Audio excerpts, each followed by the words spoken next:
From the BG Podcast Network studios, brought to you by Chattahoochee Tech, this is your Paulding County News Podcast, bringing our stories to life with news, events, and what we're talking about in Paulding County. Like, follow, and subscribe to hear the latest news from the Paulding County News Podcast wherever you get your podcasts. And here's what you're talking about. Welcome to your Paulding County News Podcast. I'm Melissa Carter along with Doug Harding. Today we are going to talk with both candidates running for Paulding County Sheriff. You don't want to miss those interviews. But first, let's take a look at our top stories. Tragedy strikes in Paulding County as an 11-year-old boy, Zander Whatley, lost his life Monday night when shots were fired into his family's home off Ruth Way. Despite deputies' efforts to provide medical aid, Whatley succumbed to his injuries. The motive behind the attack remains unclear, leaving authorities searching for answers. Whatley's father revealed that a group of young men targeted their home, allegedly over an issue with one of his other sons. As the community reels from this senseless act, Whatley's mother, Sherriff Dorsey, mourns the loss of her beloved child, expressing the unbearable pain of his absence. An investigation spearheaded by the Paulding County Sheriff's Office and the GBI is underway, urging the public to come forward with any information that may shed light on this heartbreaking incident. This from the AJC. Very dangerous teenagers these days, it seems. Well, and then if it ends up being something that they had beef with the older, I'm assuming an older brother, just that brother and how he has to handle the fact that his little brother died because of it. Walmart's healthcare venture takes a sharp turn as a retail giant announces the closure of all 51 Walmart health centers and its telehealth service, citing an unsustainable business model due to reimbursement challenges and rising operating costs. Walmart expressed regret over the decision. While no specific closure dates were set, existing patients will be served until then. The company reassures customers of its commitment to health and wellness through its pharmacies and vision centers. The retailer launched the first Walmart Health Center in 2019 in Dallas. Walmart said at the time that the Dallas Health Center would provide patients with low-cost comprehensive care and would provide the retailer with experience that would inform operations and other such endeavors. This move marks a reversal from previous expansion plans, highlighting the complexities of the healthcare landscape. This from payments.com. It shows that healthcare, even though for those of us who are patients, we need emotional support and physical support, but it's still a business, and obviously it did not work for them. Well, West Georgia residents can soon savor the flavors of Jack's Family Restaurants. The business is doing well closer to home as the chain plans to add another location along Charles Hardy Parkway at Stevens Mill Drive near PB Ridge Middle School in Dallas. With final construction plans already submitted to the city of Hiram, the new 3,600 square foot building will boast a 1,500 square foot dining area and 43 parking spaces. This expansion follows recent construction completion of a new Jack's spot just north of Anniston, reflecting the chain's aim to strengthen its presence in the region. This from the city menus. Have you ate at Jack's? I know of it, but I've never eaten there. I've never really heard of it before. So now we're going to have to, once it opens in Hiram, we're going to have to get a burger or two. Absolutely. I love that. I'm hankering for a good burger. Here's your weather. We're going to have showers today with a high of 81 in Dallas and also in Hiram, lows near 60. Scattered thunderstorms tomorrow with a high in Dallas and Hiram of 83, lows in the mid-60s. And on Tuesday, partly sunny, and we'll have a high of 85. Life's a constant hustle, and at Credit Union of Georgia, our focus is crystal clear. It's all about you. Juggling a million things? We get it. That's why we're committed to providing the best service imaginable. We're not just your credit union, we're your financial allies. Knowledge is our power, from crafting basic budget plans to navigating the local home buying scene. Questions popping up? We've got you covered with fast, friendly answers. Because we want you to spend more time living your life. Imagine a financial institution that truly cares. That's Credit Union of Georgia inviting you to join us. If you live, work in Bartow, Cherokee, Cobb, Dawson, Paulding, Pickens, or Union County, we want you as a member of Credit Union of Georgia family. Because here, you're not just a member, you're part of a community that cares. Ready to experience banking that revolves around you? Call us at 678-486-1111 or visit cuofga.org. Credit Union of Georgia. Your financial journey, our priority. Learn how to succeed and win big in life, plus much, much more. Listen to the Red Hot Read podcast wherever you get your podcasts. We're back with more of your Paulding County News Podcast. From WSB's Facebook page, a 46-year-old Georgia councilwoman has found herself on the wrong side of the law after allegedly making false statements. Tamika Lowe faces charges for providing inaccurate information on election paperwork and falsely swearing to the city's oath of public officer. The GBI took action following allegations of forged criminal history records. Lowe now faces charges of false swearing and violation of oath by a public officer. Robin Hagan said, anyone surprised? Anthony Leo said, another shining example of corruption. And Ted Reichert said, gotcha. Good character comes out in politicians, doesn't it? Great example. Wow. Surprising, right?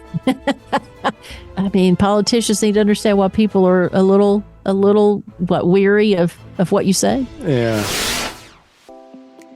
Well, from the What's Happening in Paulding County Facebook page, do you think property taxes are high in Paulding? That was an anonymous post. Well, Diane Paisley said, I bought in Paulding because it was cheaper than Cobb. Not anymore. And she has a lot of exclamation points. Yes! Re-elect no one, she says. I'm sure that's how she wanted me to say it. Linda Bowman says, outrage, much cheaper to live in Cobb. Cobb tax was half what we pay in Paulding. Amy Whalen said, we bought our house in 2009 and it's more than tripled since then. Caitlin Fry, welcome to America. Rich get richer, poor get poorer. And then Kristen Thomas stole another joke from Doug. That's what I always think when they get clever. And they say, higher than Willie Nelson and Snoop Dogg combined. All right. Yeah. I'll give that joke about a 5. Okay. You would have said it better. So what I hear. I think so.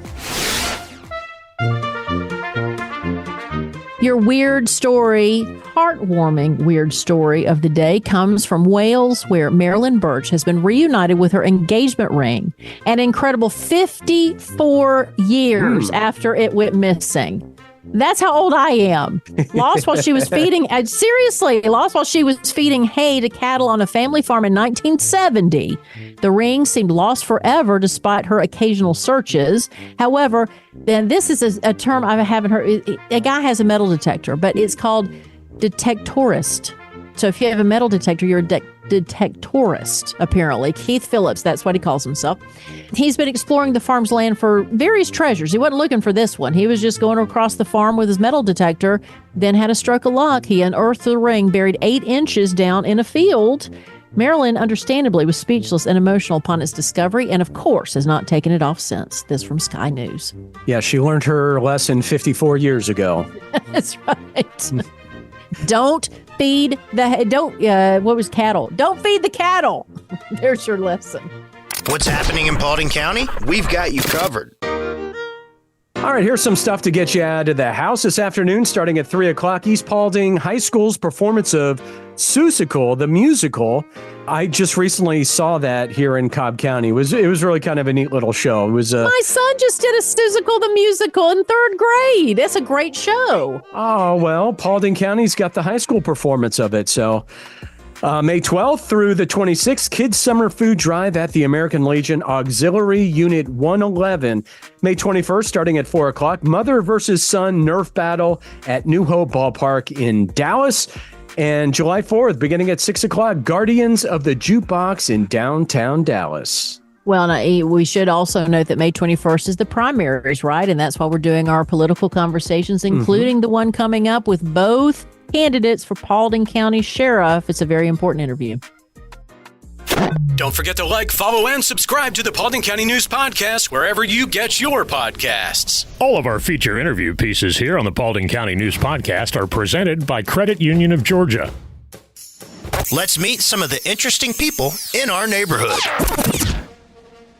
Ashley Henson is joining us. He's running for sheriff of Paulding County. Thank you so much for being back on the podcast. We've talked to you several times, so it's always a pleasure. Well, thank you for having me, and looking forward to this opportunity to talk with you and the listeners out there. I'm really excited about this opportunity. I'm running for sheriff of Paulding County. We're super excited. We've got a lot of really good forward momentum, and we feel really good about the campaign. I'm currently not employed at the sheriff's office because due to our civil service policy with the county and my rank, I had to resign once I qualified to run for sheriff. I love the sheriff, and he's going to allow me to come back after the primary. So May 22nd, I get to go back to work, which I'm very thankful for. Our kids are ninth generation, so this is home to me. I could have gone anywhere I wanted to work with my training and my experience, but I chose to work here because I want to make a difference where I live. I'm glad you addressed the fact that you're unemployed, because I know that was a flutter on social media. Like, what has happened to Ashley Henson? Well, it's because you're running for sheriff. That's right. And that happens. Yeah, it's not against anybody. It's just the policy of the county. And so if you fall under civil service protection, you cannot run for elected office. And with my position and my rank, I did fall under civil service protection, so I had to resign.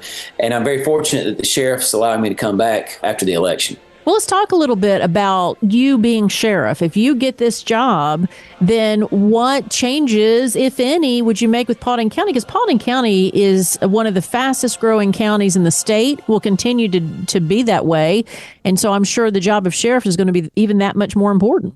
Well, it is. And with the estimates of our population increasing by multiple thousands in the next 5 years, that's a daunting task. And so this is the way we've got to do it. We've got to be forward thinking. We've got to be innovative, and we've got to be community driven. We're going to take the things that Sheriff Bruce Harris, who hired me, Sheriff Gullidge, who I worked with my entire career, we're going to take the good things that they did, and we're going to keep moving forward.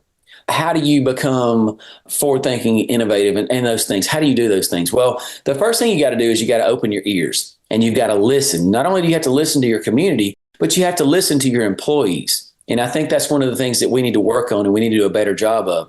We need to hear the concerns of our community. So how do we do that? Well, the first thing we do is we get out in the community. We need to have town hall meetings. We need to have coffee with a cop. We need to have encounters with our citizens where there's nothing wrong. We don't need to have an encounter on the side of the road when there's a blue light in their back window. We need to have encounters in a neutral location where everybody feels safe, where there's no hidden agendas, just people talking. And I think that's the way that you have to approach it. You have to have those communications, because when you have the communication and somebody knows your name, you're going to be bridging gaps, whether you intend to or not, because you're having that conversation with that person. And so I think that's where it begins from a community standpoint. Internally, we've got to change the culture of the sheriff's office. We've got to make sure that our people know that we're there for them. And they do. And there's little things that can be done internally, but by and large, we have a great group of men and women that work at the Paulding County Sheriff's Office. And they're doing really good things. I'm not saying anything bad. They're doing great things right now. But there are certain things, like I'll give you a prime example, beards. You might think it's the most insignificant thing. And personally, I don't want a beard. I'm a very traditional, old school, squared away kind of person. I don't think it looks great. But it's beyond what I think, because it's not me. It's we. If we allow our deputies to grow beards in a very groomed manner, it's going to give them a morale boost like you wouldn't believe. And I know that sounds silly, but they want that so bad. Little things like that, that's how you change the culture. And when you change the culture, you get buy-in. And when you get buy-in, you get people out there that really want to do a good job because they know that they're being heard. And I think that's important. Let me ask you a question. I'm fascinated because I didn't realize there was a ban on beards. Can you grow a mustache? You can. Yeah, you can grow a mustache per our policy. And it's every agency's different. So if you notice, a lot of the metro agencies have relaxed their facial hair standards and they allow beards. Currently, we don't. And it's fine. That's the sheriff's decision. But I just think it's something that's free. It's an easy motivator. And to me, it doesn't cost us a dime. Let's allow these men to do it and, get that motivation and increase that morale. One of the most listened to episodes that we've ever had on the Paulding County News Podcast was an interview with Andy Turner talking about the death of his late wife, Heather Turner. A lot of people thought that was not handled correctly by Paulding County. So as sheriff, what would you do about it? Would you reopen the case? Would you do any other investigation on it? Would you leave it alone? How would you handle that? Well, first of all, it's still open and active, so it's never been closed. So the first thing I think everybody needs to know, when something happens and things are not done correctly, you have to own it. And I think that's the first thing we got to do. We got to own the fact that there were mistakes made in the investigation. And I think that's the first thing we got to do. Secondarily, people need to understand you have to have rock solid evidence to take a case to trial. because you only get one shot. Let's just say, for instance, and not necessarily this case, but just a case in general. If you take a case to court and you are trying to get them convicted of whatever the offense is, and you don't win, that's it. It's done. We have a double jeopardy. You can't try that person for the same thing again if you don't have all the solid evidence. And so if we didn't think there was more to this case, it would have been closed years ago. But clearly we feel like there's more to this case. But the problem is we've got to make sure we've got all our ducks in a row, our I's dotted, our T's crossed. We're about to get a new district attorney. Our current district attorney has just been named by the governor to fill Judge Beaver's seat on the Superior Court in Paulding County. So the governor's got to name a new district attorney. So if I'm elected sheriff, what we're going to do is we're going to sit down with the new DA and we're going to have some very serious conversations about where we are with this. We've got to give this family a resolution one way or another. Whether it's a murder, whether it's a suicide, we've got to find some peace for this family because they're just heartbroken, as anybody would expect. And my heart breaks for them because I can only imagine what they're going through. So we've got to give them some kind of resolution one way or another. A fresh set of eyes, a new district attorney. And I'm not saying anything about our previous district attorney. I'm just saying a fresh set of eyes, new leadership, owning the fact that mistakes were made. I think that's the first step in trying to right any kind of wrongs that might have been. And also, too, with this, do you think the criticism of the case, whether it's well-founded or not, is normal, or is it fueled more so by, let's say, social media and the fact that so much of what you do has been under scrutiny for the past few years as opposed to before? Definitely, social media has given everyone, and not just in this case, but just overall, social media has given people a platform to talk about things that maybe they never would have talked about before. Certainly, this case has gotten a tremendous amount of coverage via social media. And I'm not saying it's not warranted. It is. And obviously, everybody's got questions. There's a lot of conspiracy theories out there.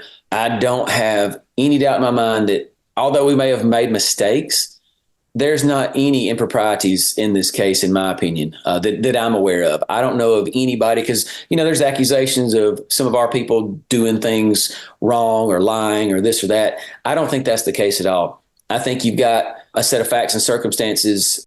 And bear in mind, this is still an open case, so I can't go into all the details. But I think there's a lot of misinformation out there. And what I want to do if I'm elected is try to clear up some of this misinformation, because I feel like there are certain things that we can release that would clear up so many inconsistencies. And it's just simple things that I know, because it's an open and active case and I'm not the sheriff, I can't discuss. So I feel like we need to look at this, find out what are the things that we can actually tell folks. I hope it will make people understand a little bit more about why everything was done the way it was done. Like you said, you now are unemployed, but working full time on this campaign. So What are some of the other things we haven't discussed that you think is important for the citizens of Paulding County to know about what you want to bring to the table? Our foundation's community driven, forward thinking, and innovative. And so something that's important is we need body cameras. Right now, our deputies on the road don't have body cameras. This is 2024. It's going to keep our deputies safer. It's going to keep our citizens safer. It's going to increase transparency amongst our citizens in the community. We've got to have these. We have got to find the money. And there are SPLOST funds out there that I feel like we can utilize to purchase these. It's going to be a big expenditure, but in the long run, it's going to ensure the safety and increase the transparency in our community. Traveling all over the county, three things that I keep hearing the most of. We want this traffic slowed down and these reckless drivers slowed down. We want accidents to be worked by our deputies, because people are tired of waiting an hour on a trooper to get there when they're backed up and busy. Troopers are great. We love the state patrol. But if there's a small fender bender that our deputies can work, we need to work it so they can work the more serious things. And then finally, the drug problem. We've got a great drug task force that's overseen by the GBI. It's multi-jurisdictional. But we got to reach out to our federal partners. We can put deputies on federal task forces, which brings all the resources, not to mention if there are any kind of asset forfeitures or anything like that, we get a portion of that goes back to the county. We've got to broaden our brushstroke and get further out and work with these other task forces and other jurisdictions, because crime sees no county line. And that's one of the things that I want to do is I want to stop crime at the county line. And I want people to know that if you come to Paulding County and you commit a crime, you're going to jail. I'm tired of this playing around. We've got to be proactive rather than reactive. And it's time to put criminals in jail when they come to Paulding County and commit crimes. Ashley Henson, thank you so much for, again, taking time to be part of the Paulding County News Podcast. So good luck this spring, and we'll see you on May 21st. Absolutely. Well, thank you so much. And I just want to mention early voting starts April 29th through May the 17th. And there are 2 Saturdays where you can early vote. But Election Day is May 21st. And this is vitally important. If we don't get anything else out of this, I need people to know on May 21st, you're going to elect a new sheriff. You're going to nominate a new commission chairman, and you're going to elect a new Post 4 commissioner, and you're going to elect a new Post 1 commissioner and a school board member. This race is huge. And I know, primaries always have traditionally a low turnout, but we really need people to come out and vote. And whether it's for me or my opponent, just get out and vote. Exercise your right. And the sheriff's race will be decided May 21st because there's only 2 Republican candidates. Ashley, good luck, and we'll talk again. All right. Sounds good. Thank you. Whether you're new to church, have been a Christian for many years, or looking for a fresh start, you're welcome at New Season Church. New Season is a place where people can believe in God, belong to a family of believers, and become fully devoted followers. We exist so that people far from God may experience life in Christ and become fully engaged followers. Join us for one of our 2 Sunday services, 9 or 11 a.m. Hi, this is Pastor Steve Flockhart. Whether you're new to the Paulding community or have been here since the day you were born, New Season Church is a place where all are welcome. From our exciting children and student ministries to our engaging Bible studies and small groups and events, I promise New Season Church has a place for you. New Season Church, just off Highway 278 at 4457 Atlanta Highway in Hiram. We exist so that people far from God may experience life in Christ and become fully engaged followers. New Season looks forward to seeing your entire family this Sunday, and feel free to check us out online at newseason.cc. We believe what comes into our minds when we think about God is the most important thing about us. We look forward to seeing you Sunday at 9 or 11 a.m. at New Season Church in Hiram. We're back with more of your Paulding County News Podcast. Chief Deputy Chad Hunton joins us now. He is running for Sheriff of Paulding County. Thank you so much for joining the podcast. Yes, ma'am. Thank you for having me. Let's talk a little bit about the Paulding County Sheriff's Office because, I'm the daughter of an Army vet. And so I understand the military, kind of you go from the bottom and you work your way up, and pretty much the same for you when it comes to the Sheriff's Office. Yes, ma'am. I'm also familiar with the military. I served in the United States Marine Corps Reserves. All public safety agencies are, as far as rank structure go, is paramilitaries. So we do follow a similar rank structure. Obviously, that is for accountability and oversight because as sheriff, we got 353 positions at the sheriff's office. We do have vacancies right now, but one person can't control that many people. So you have to have a rank structure in place so that you can make sure that the policies and procedures are being followed and that accountability is there, and also that the staff is getting support for the things that they need. Well, and I assume, too, it's easier when you're delegating assignments for there to be that kind of like built-in respect because you've done the job that you're asking somebody else to do. Yes, ma'am, for sure. And I wanted to quote something from your website, chadhunton.com, that I found interesting and fascinating, that the fact that Paulding County's population has increased 14.96% since 2017 when you took the office of chief deputy. In that time, complaints to the sheriff's office have dropped over 35%. So talk a little bit about that because Paulding County is going to continue to grow, right? Yes, ma'am. A lot of that, to be completely honest, it's been mind-boggling to me. But, we went through the COVID pandemic, and during that time, our call volume dropped. It's starting to pick back up. What's strange is even though the call volume has dropped and calls for service have dropped, a lot of it, I believe, is from the pandemic. But at the same time, the type of crime that we're seeing now, it's changing. Just as an example, scammers are running rampant. We have citizens that are receiving phone calls where people are pretending to be us at the sheriff's office, telling them that they have a warrant. And if they pay so much money, the warrant will go away. They're keeping the people on the phone, and they go to stores and they pick up gift cards and things of that nature to pay this so-called debt off for this warrant. And citizens are falling for it every day. And we keep trying to push information out there to warn everybody. We've got them now where they're scamming families where their loved one's been incarcerated. They'll call them and tell them there's a bond, and if they'll pay so much money, they'll go ahead and start the bonding process.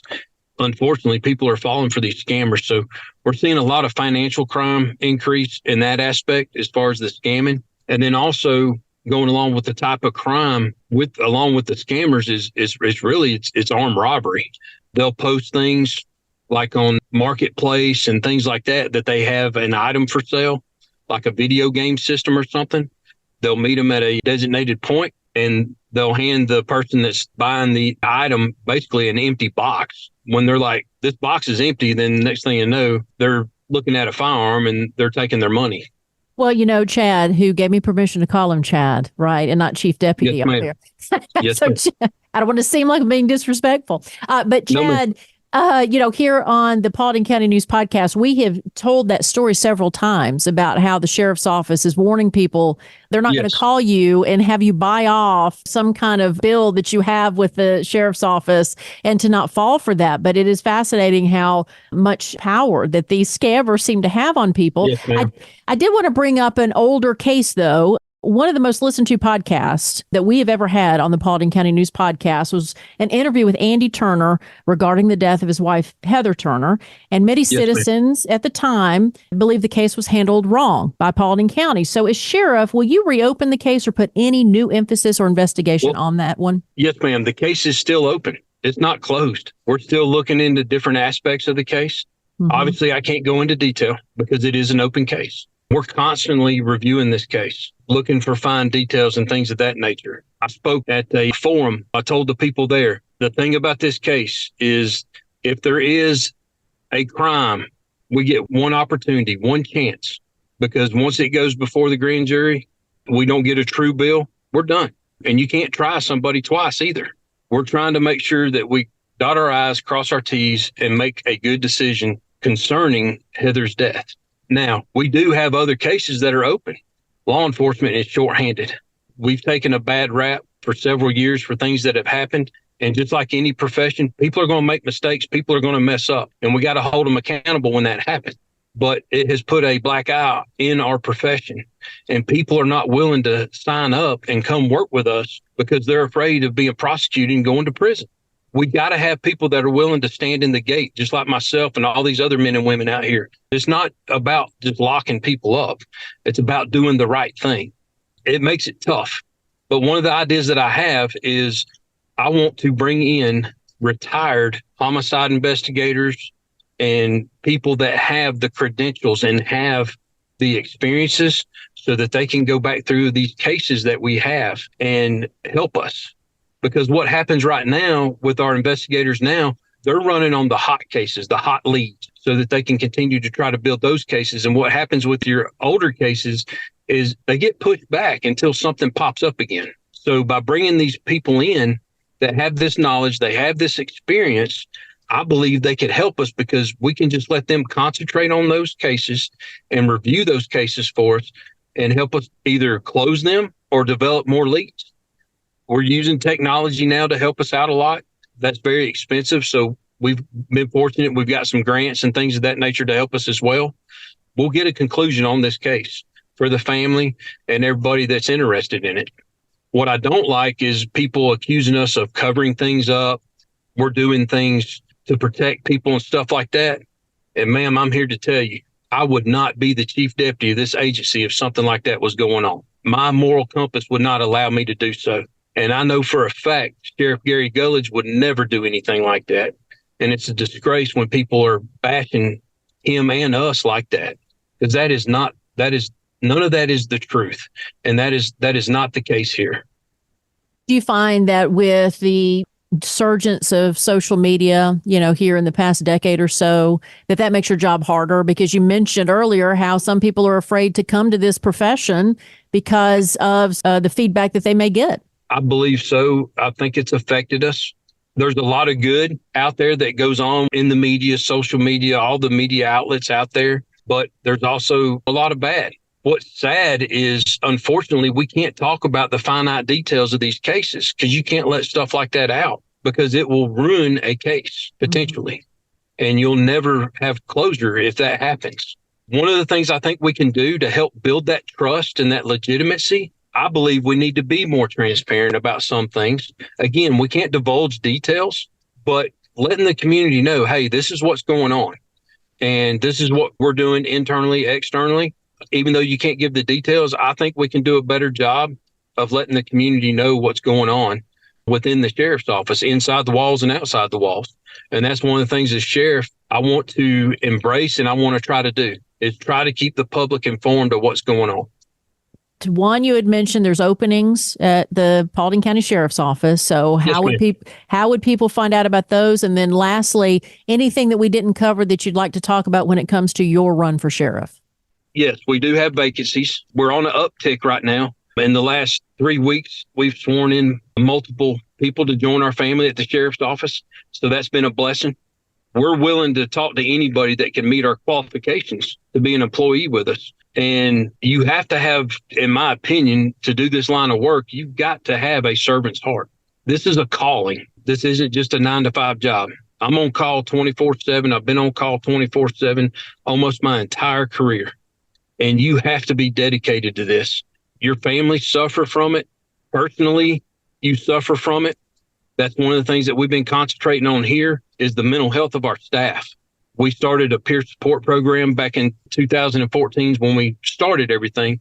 Myself and the chaplain actually teach an emotional survival class to our deputies and jailers. I want to expand that internal wellness for our staff, and I want to extend it to their families. I want career growth here, so training and education is going to be important. We have a lot of opportunity now, but I want to expand it a little bit further and give the deputies and jailers opportunities that they haven't had in the past. And I believe that's going to help us with career growth. The other thing that we're doing is we're focusing on accountability through our policy and our procedures and oversight with our supervisors. And I believe that's going to make a big difference. If we concentrate on those 3 areas, I believe we're going to be able to attract other people to join our ranks, but also people that work for other agencies. They'll be wanting to come work with us.